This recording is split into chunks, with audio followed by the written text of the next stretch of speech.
day to all of you, good day to all of my fellow teachers, and good day to all grade 4 pupils out there. So for today's video, we will be learning one of the subtopic of form, an element of music, which is antecedent and consequent phrases. So it is very important that we know the learning competency of this lesson. At the end of this video lesson, you will identify orally and visually the antecedent and consequent phrases in a musical piece. Now let's get started. If the poem consists of verses, music has also musical phrases cohesive to produce musical ideas. Now this is an example of musical phrases. As you can see here, we have this antecedent phrase and consequent phrase. These two phrases cannot be separated because they are interconnected with each other. We cannot form musical idea if we will separate these two phrases. If there's only antecedent, then a musical idea will be left hanging. In other words, antecedent phrase is the question and consequent phrase is the answer to that question. So we cannot form musical idea if there's only antecedent phrase. So this is the example of antecedent and consequent phrases. So they are drawn together because of their identical rhythms. As what I've said earlier, they cannot be separated because they are interconnected with each other. They have their identical rhythms. One cannot be completed without the other one. The antecedent phrase poses a musical question, while the consequent phrase provides a response. This is the only thing that you have to remember in antecedent phrase and consequent phrase. Antecedent phrase poses a musical question, while a consequent phrase provides a response. Now usually, antecedent phrase has ascending melody, whereas the consequent phrase has descending melody. Now let's define antecedent phrase and consequent phrase here in this slide for us to obtain more knowledge and to understand really the concept of these two phrases. Okay, antecedent phrase are inconclusive, meaning it seems like there is a continuation of this phrase. It seems like this phrase is looking for an answer. Music sounds are interrupted and never finished. Never finished. Antecedent phrase is never finished. And it leaves us unsatisfied, demanding more, and leaves us hanging. Consequent phrase is the inevitable conclusion of the antecedent phrase. It is the answer of the antecedent phrase, which is the question. Consequent phrase provides a response on that antecedent phrase, which poses a question. Consequent phrase provides a conclusion on the inconclusive idea on antecedent phrase. Now, did you get the main point of antecedent phrase and consequent phrase, children? Wonderful! Now let's proceed to our activity 1. Now check out the notes on the song Ugoy ng Duyan. Pay attention to the antecedent phrase and consequent phrase. In order for us to have an idea, we should hear this song first. But don't worry, Teacher Junaira will sing this to you and you can sing with me after. Okay.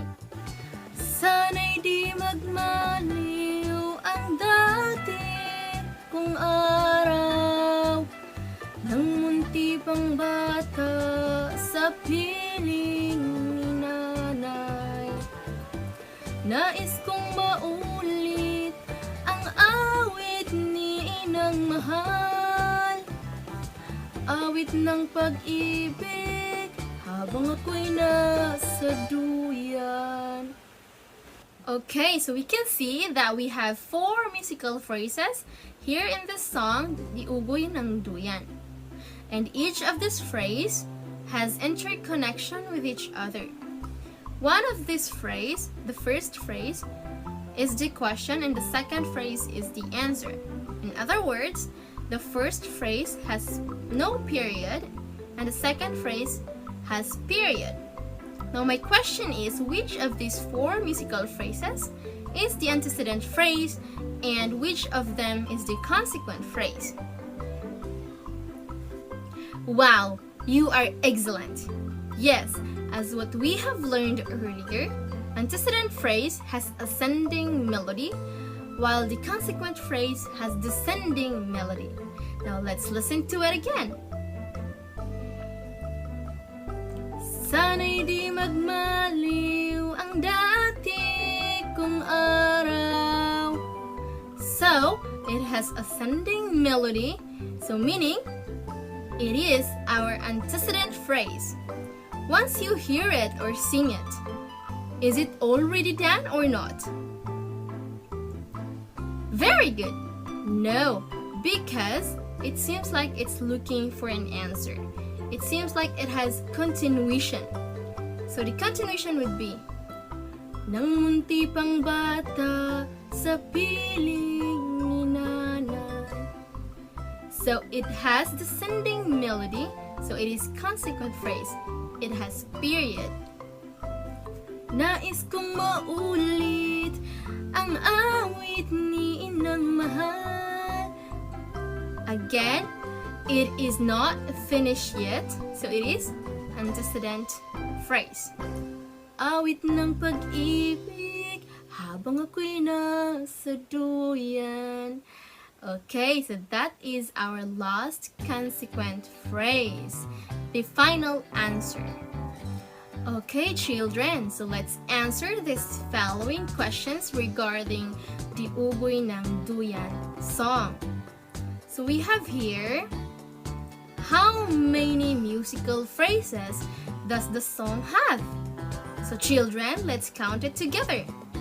1, 2, 3, 4. So it has 4 musical phrases. Very good. The second question is, identify the antecedent phrase and consequent phrase in each phrase. So we have identified the antecedent phrase and consequent phrase earlier, and the phrase number 1 and the number 3 are the antecedent phrase, while the second and fourth phrases are the consequent phrase. Now, what is the common melody direction of the antecedent phrase and of the consequent phrase? What? Awesome! Very good. So, antecedent phrase has ascending melody and consequent phrase has descending melody. Thus, the musical idea of the song form when you combine the 2 musical phrases. Yes, excellent. Now let's have our activity 2. Check out and listen to the song Mary Had a Little Lamb and determine which musical phrase is the antecedent and consequent phrase. After that, perform an appropriate action following the direction of the melody to convey the antecedent and consequent phrase. So we have here the Mary Had a Little Lamb. So let's sing it together. Mary had a little lamb, little lamb, little lamb. That's our antecedent phrase. Mary had a little lamb, its fleece was white as snow. Snow. It has period, so it is our consequent phrase. Now, let's perform an appropriate action to convey the antecedent and consequent phrase, children. So let's do this for antecedent phrase and do this for consequent phrase. Okay, are you ready? Let's do it. Mary had a little lamb, little lamb, little lamb. Mary had a little lamb, its face was white as snow. Again. Mary had a little lamb, little lamb, little lamb. Mary had a little lamb, its face was white as snow. Very good. So, since you are awesome children, let's have an activity 3. Now, do you know what is chant? Okay, so chant is a chanting recitation of words consisting of 1 or 2 sounds. So for this activity, you are going to find a partner. If you are a girl, you will look for a male partner. It could be your father, your brother, or your cousin, male cousin. And if you are a boy, you will look for a female partner. It could be your mother, your grandmother, your sister, or your female cousin. And the girl will chant in an ascending tone while the boy in a descending tone. Don't worry, Teacher Janaira will give you an example of this. Okay, so the girl will sing like this. Kaming mga babae, kami sumasayaw, in ascending tone. While a boy will sing, kaming mga lalaki, kami napapawaw, in a descending tone. Again, for girl, sumayaw katawan, ay igalaw. For boy, pumalakpak mga paa, ay ipadyak. Okay, so for your assignment, you have to find any musical piece in the book. Identify and circle the antecedent phrase and put box on the consequent phrase. Like this. That's all for today's video. Thank you for watching.